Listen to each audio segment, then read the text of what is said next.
Find out, ladies and gentlemen, how this game one plays out. Tundra versus OG.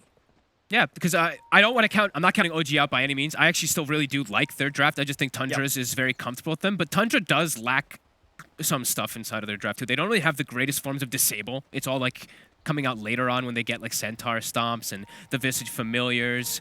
So it's a bit awkward for them to set up potentially for some of these kills. Like if they start getting split pushed, which maybe OG could set up for. OG has great ways to gank. They have lots of different setups from stuns, from the DK, from the Lesh, even just aggressive chase from the Viper. So yeah, let's see how this all goes. Now, let's see how Viper does. Very slow hero in the offlane, like I was mentioning, and could get punished pretty heavily from a Jug plus a Grimstroke. 30 seconds to battle. I see Skeeter already starting to cut down some of the trees, making sure that this lane is not going to be easy for Tiger to play in. So we see scouting out. So we saw this from Tundra earlier when they played the Doom.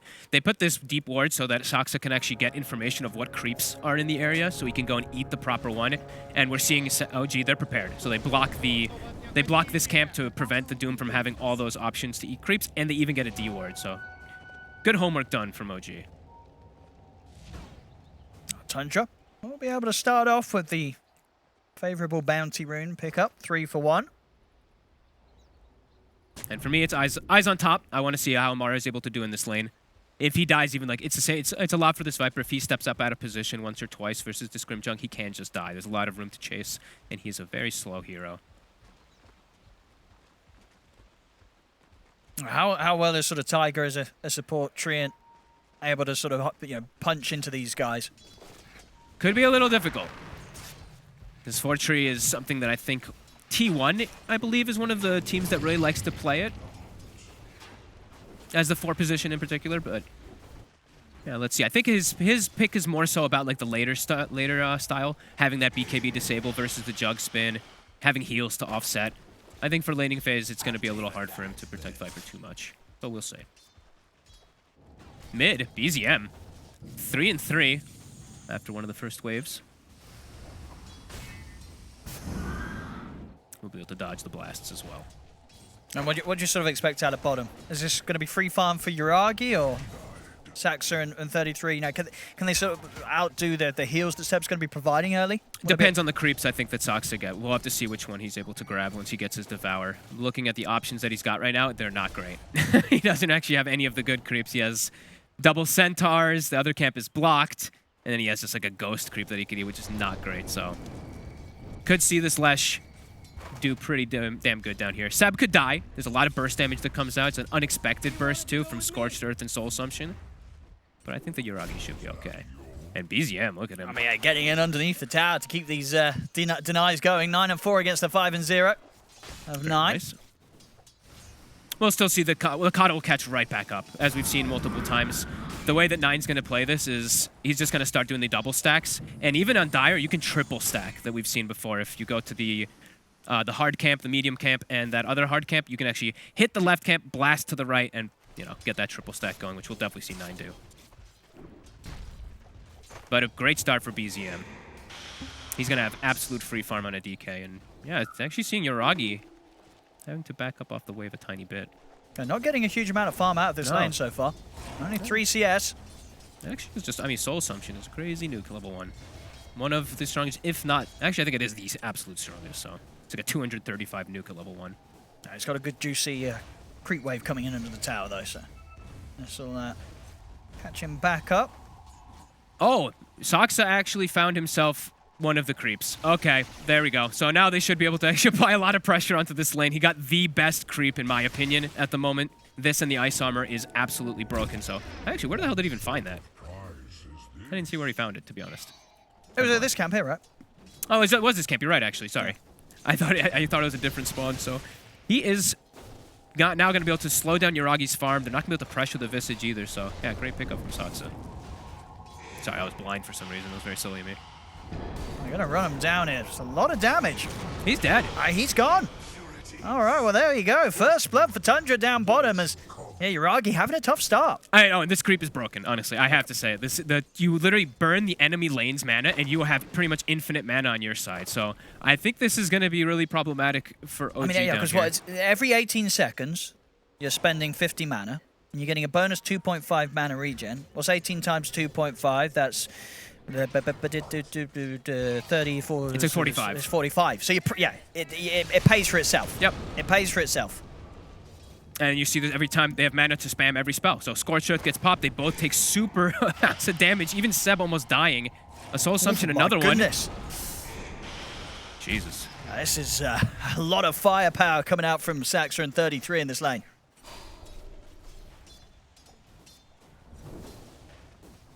Did see now, so 9, he did try to do the triple stack, as I was mentioning. They did put a sentry to block at least one of them, so we'll slow down that Coddle's progression a tiny bit. And didn't get to glance up top, but they've actually done an excellent job versus the Jug. I did not expect the Viper to have this many denies in particular, but 22 and 9 on Amar. I was busy really looking at bottom mostly. I didn't see what happened top for them to offset it that much. Maybe some pulls behind tower or something, but really interesting. Snaking. He might just be dead here. So he's going to get the Ink Swell onto Skeeter. He'll die, but Skeeter will find a kill and return on Tiger. Bottom.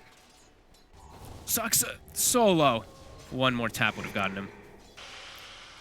How are they doing for regen on OG's side? They've just got this headdress. He's got an infused range drop coming out, but yeah, no further sort of tangos or salves between the two of them. So Yuragi's got to be careful. Hey, look at their net worth, how much it's being impacted. Just having to buy all this crazy amount of regen, raindrops, and everything. Yeah, he's almost 400 gold behind that Visage just from the spam.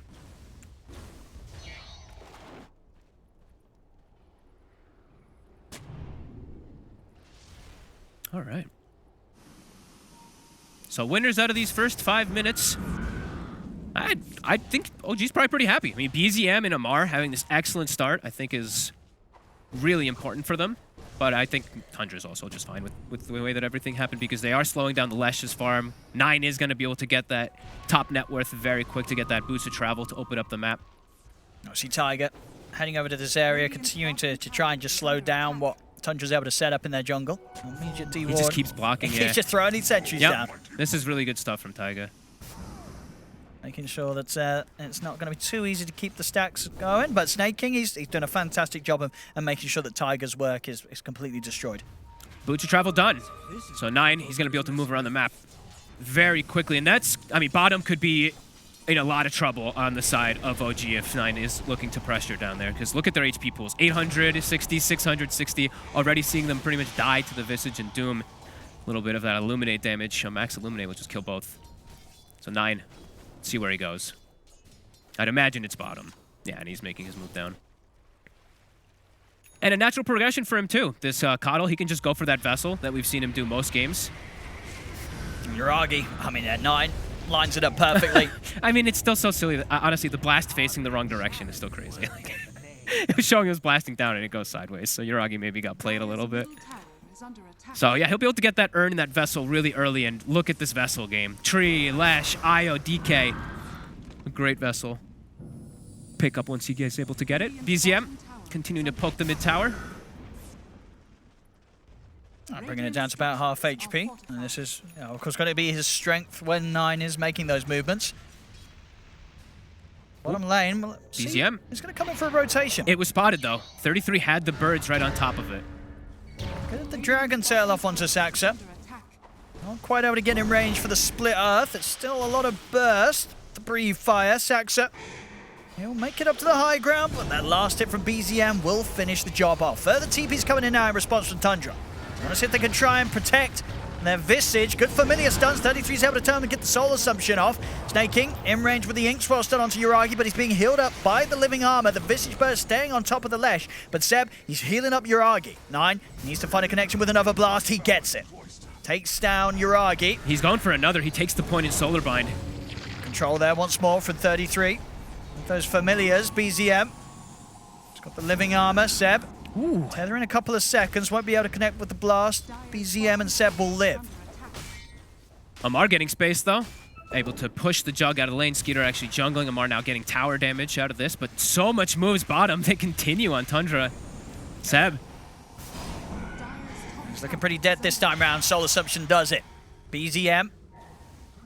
See if they can dive for him. 33 still got the familiar to play with. They can look for BZM hiding in the trees. They'll find him. Is there going to be any help coming in for this Dragon Knight? I don't think so. It looks like he's completely on his own here as 9 now on a killing spree. Dire's Woo. top tower has fallen. No tanky heroes when you're playing versus Coddle. His vessel timing, as we keep mentioning, it's going to be very early on. Yuragi 0 and 3 on the Lesh already in this game.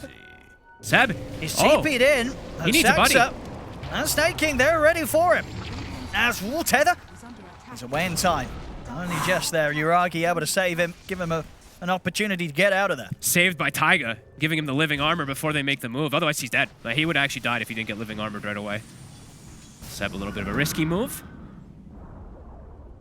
We'll see. Of course, the bottom tower taken 33, returns to the game and push the familiars. He'll get that. Drums done. Yep, the drums, and he goes for usually just the Vlads, which is going to complement his team very nicely, that Jug in particular, who's been having a tough time. You know, we haven't mentioned Skeeter too much in this game because he was playing in that top lane versus the Viper, but his farm, not the best, but it's much better than the last strike from the lane that Yuragi was placed in. Seb. Now Seb will go down. Once again, Saxa. Oh, he found him alone. He did. He ran him down, and he gets him. That's a pretty big kill, that solo experience. He's getting close to the 6 here, Saxa. Yep.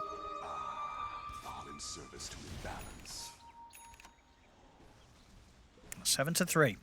1k lead for Tundra. 9. He's setting up on bottom. The Here we bot's go. onto the familiars. See if they can kill BZM. He's tanky.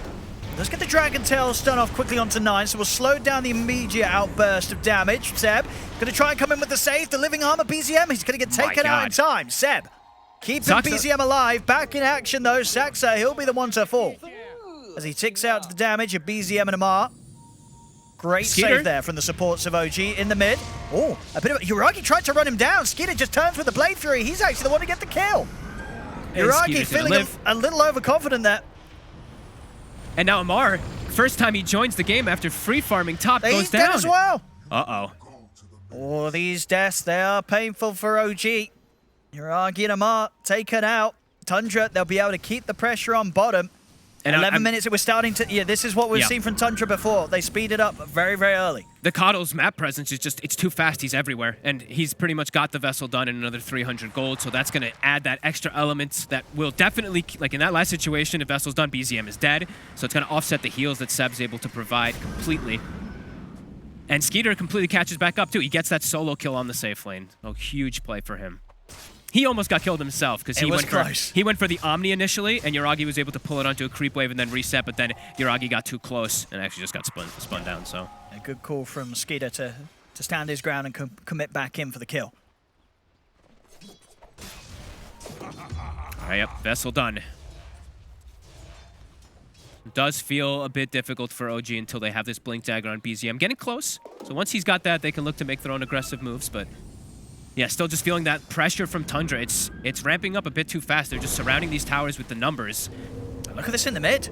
The Ink Squad Bird. They get the Doom. They're just going to drop it down straight on BZM, make sure that he has no chance of escape. Or throwing anything out in return. This is troublesome. My OG's just getting destroyed around the map with the movements. Like Tundra's just now going to set up for the mid tower potentially. DK. This slows down that Blink Tagger that I think OG really needs to be able to do much of anything since that Lesh bottom lane went so rough. Got that push. They've got that sustain here with the healing ward of Skeeter. They've got the living armor, so they'll be able to slow it down until BZM does respawn. But I don't know if they can fight around here. The Lesh is very low. And very squishy. So Tundra will be able to claim another tower. A full hood on 33. Oh yeah, you could just go pipe this game too versus the Lesh since it is a safe lane Lesh. Does actually make a little bit more sense than going for the Vlads this time around.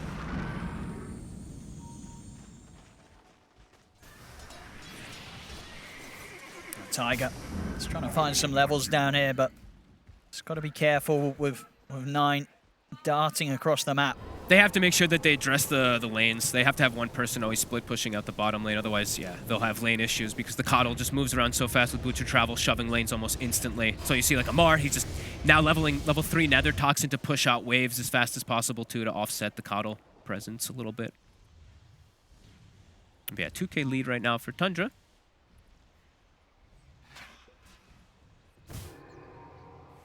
BZM. So he did pop another dragon form to farm. Blink Dagger's done. So as you say, this is going to be very important for OG to make something happen with this Blink Dagger reveal. And get on the coddle. Like I was saying, the way that the draft went, you could see that Tundra was setting up for some type of backline hero that OG would have a lot of trouble jumping until they do have a blink because of the way that their draft was. Now they've got it. So let's see if they're able to get anything. On the other side, though, Tundra, Saksa has a blink as well, too. So could see the potential for double dooms now in the next 20 seconds when it's back up. I believe it's coming out on the courier, so. That's going to be scary for them to fight into OG. Yeah. Not much they can do against the double doom. Maybe Seb can save one of them. 9. He's got an arcane rune as well. Oh boy, this is a pretty scary fight for OG. They've got to run. The familiars, they're coming in. Tiger, he's going to be out as soon as the fight starts. He goes down. Yul Scepter will buy some safety here from the initial Omni Slash, but Yuragi still just gets burst completely by the magical damage. Seb ticking down to the doom. So he'll try and escape this, but OG, they're being held underneath the tier 2 tower. Seb. He's trying so hard to live. He's just juking the birds, juking the blasts. Oh, they get him with a Vessel Charge. He's dead. 9. He's going to be able to claim him. Okay, 9 dies for that. Oh, that's not worth it for all 9. Right, yeah, Seb give him the sends him out a 10. tip there. So, all right, we'll take that trade. So, a little bit of something there for OG with 9. Getting a little too deep on his horse. He didn't get the Vessel Charge back either, so he committed that one. Seb was actually out of range to give it to him, so yeah, overextension there from 9 gets punished. Okay, not bad for OG. Still seeing how hard it is for them to fight by any means versus this Tundra lineup. I see that again on the replay. I mean, it happens, you know, sometimes a kill's a kill. You know, who matters if you die? You want to dive in. That is your mentality, of course. As OG, Dire's middle tower trying to hit back here, since 9 is dead for like a second or so, trying to get some type of tower pressure. But he's going to return right back to the mid lane. And Tundra. So BZM can get the jump. Let's see. Yeah, it really is all eyes on BZM if he can get into the back line every time. That's the jump. It's a 33. He's the tanky one, though. There he is. He's got the hood pressed, and now Saksa. They'll head over towards BZM. They're being careful about how they commit on this, though, Tundra. As 33 will lose one of his birds. Make that 2. Both birds down. And so is the tower. As OG. They'll get themselves some good money out of that. And they won't lose anyone. They got to back up now, though. DK form ending. Got what they came for. Birds resummoned. Tundra still probably looking to fight pretty soon. Doom back up in 25 seconds. Still keeping it close. Only 2k advantage still for Tundra. OG fighting back nicely. Yeah, both Amar and BZM very, very farmed. Amar going for that Dragon Lance into the Manta BKB. Still worried for them because Skeeter's getting a lot of space to farm up. He's got his Battle Fury done, and he will progress very nicely in this game in the core-to-core matchup. Yeah, 9. Just able to keep every wave under control and make sure that there's sort of the space that OG want in terms of the creep position to get out and make those moves is very, very hard for OG to find. Ooh. He actually boots or travels in onto the birds, and it's under a ward. So now they're going to know that they're smoked up here. BZM, did he not see it? They'll have to blink out, okay. Whew. Yeah, Seb also heading over. Might see if they... Ooh. Skeeter. Skeeter. He'll be okay. And now they are certain that there's a ward on that high ground. Snaking. Oh, they're going to get the double doom. But do they have the follow-up? As OG are out to the side, they're not going to be able to chase off the back of that. Yuragi will be the focus as he's a little separate from the rest of the team. Yul Scepter buys him a bit of safety. He'll be able to charge out of there with a pig pole. He'll live. As the ultimate combo from Tundra used, nothing to be found with it. So OG, they'll be very glad that they were able to walk that one off. Great ways to offset and reset the fights and, yeah, battle over the ward there. They will be able to de-ward the ward of OG, and then OG will de-ward the ward of Tundra. OG, probably pretty happy after that. Doom used. Yep. Looking to now go for potentially a Roshan. Okay. Tundra has a lot of ways to spam in the pit, though, and also ways to get information with both the Grimstroke nukes, the birds, etc. They'll find Seb on the outside. Yeah, 5-man bird stun. I mean, can OG take this Roche? I think it's not very quick. It's a lot of spam. They'll go for the birds. They'll get one. There is a resummon available, but yeah, they can't. It's too much. This is not the play for them to go for quite at this moment. If Tundra wasn't completely aware of it, they can, of course, sneak it away there, but because Tundra's all in the area, especially with the Coddle, yeah, they can't. Skeeter stacking his own Ancients. That Battle Fury, continue to see him rising up on that net worth. Soon to potentially overtake the DK and Viper. Yeah, Mark, I'll have the Mantodon for the next fight. Jiragi, after his jewels. Tanking up. Getting that Sanj Kaya. Yeah. Tanking up, some status resist. So versus the Doom, it'll tick faster. And then they'll be able to like reset the fight potentially with the IO and heals.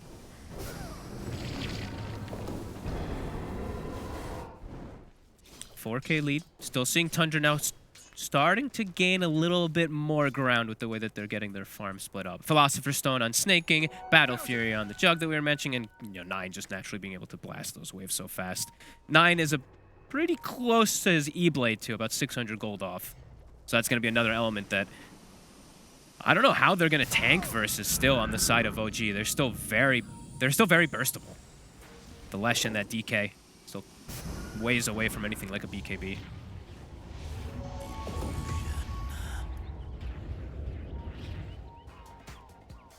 Shard picked up now for snaking. So that Ink Swell Dispel, that can be one thing to offset also like the Treant Overgrowth to pierce the Jug spin. He can Ink Swell the Jug to dispel it before he has Manta, so a couple other things that they could do with this too. And Tundra, now with their Doom back up, they want to try to find something. One swing bigger than Tiger, really. Oh, they're gonna might find it in one. Amar. Always got the Manta to try and throw them off, but they're able to clear through the illusions very, very quickly. And they won't even need to use Tiger. Doom for that one. They saw Tiger as well. Oh, 33, is he going to be able to catch him? He is. Another catch here for Tundra, as they'll should be able to pick up Tiger as well. No way to hide in the trees with the familiars chasing him out. Skeeter also was trying to sweep aggressively behind the tower, maybe see if he could catch out anyone else of OG, but the rest of them, I think they can maybe elsewhere. Roche. I think Tundra can actually go into the Roche pit here. Yeah, I think they definitely can. Skeeter, he certainly wants to. 2 heroes down on OG. Unlikely that they're going to be able to bring some sort of fight together around the pit. Also scary for them to still fight around the pit because there's likely to be vision from Tundra and they still do have Doom and everything available. So if they walk into this, they'll just get double doomed. So Tundra able to get this one for free. A great smoke rotation to catch. Probably the most important hero, in my opinion, at that point, the Viper. Continuing to grow the lead.